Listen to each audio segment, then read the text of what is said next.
Hi there, Pisces. Thank you for joining me for your weekly forecast for week commencing the 30th of January. Someone has asked me how I calculate the influences. I take into an account a 3-degree orb. So the gap between the exact aspect or angle forged between two planets is 3 degrees. And this week, as the week begins, the angle between Mercury and Pluto at the very start of this week is almost exact. This conjunction certainly can concentrate your thinking about your future plans and future hopes, particularly when you're linking in with others, networking or cooperating or collaborating in some way. But Mercury then pulls away from Pluto and does go into a right angle with Uranus, the planet of surprises and restlessness, which has been affecting your financial situation for some years. Of course, Mars pitched up in this area too at the end of last week and is going to give you a good deal of determination to improve your lot over the next 6 weeks. So you can certainly go for it. But also last week, Venus in your sign was being oppressed by the rather limiting influence of Saturn. If you've needed to deal with someone who's not very sensitive, a bit brusque, to the point, could be in a professional situation, or in a more personal relationship, someone may have seemed a bit cooler and a bit more reserved than usual, and there's still a bit of a hangover from that on Monday and Tuesday.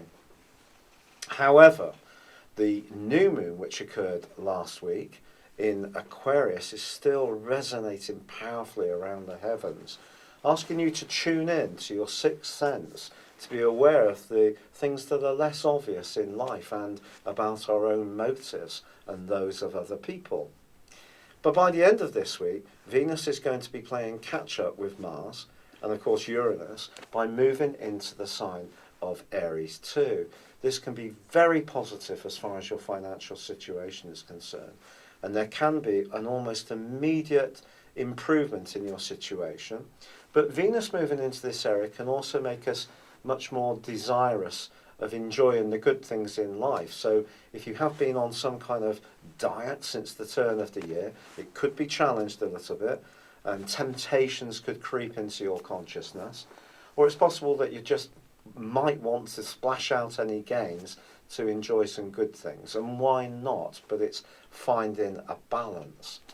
But one of the things I want to point towards is that for the rest of February, the midpoint between Venus and Mars is going to be incredibly positive for you to improve your physical circumstances and also your appreciation of just the basic things in life which do give us pleasure. That can be a really nice cup of tea, it could be homegrown veg, it can be a nice lunch that we share with a friend.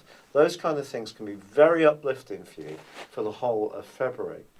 But if you have been feeling generally a bit drained for some while, part of this may come from the fact that Chiron, the planet that is known as the wounded healer, which was discovered only in 1977, is in a right angle from your sign to also the restrictive energies of Saturn. So if work and professional obligations are draining you down a little bit, then it's possible that this influence is at the core of that. You may have to be very self-disciplined in order to deal with this, but I think because Venus and Mars are moving into a position which is to do with foundations, they're going to help you to grapple with the tangible things that can help you to feel a little easier. But the psychological activity, which is still being activated by the new moon in Aquarius, is something you can't ignore either. So it's about balancing all of them and bringing a sense of cohesion to all these different influences. It's been a real pleasure being with you. Thank you for joining me. Good luck and goodbye for now.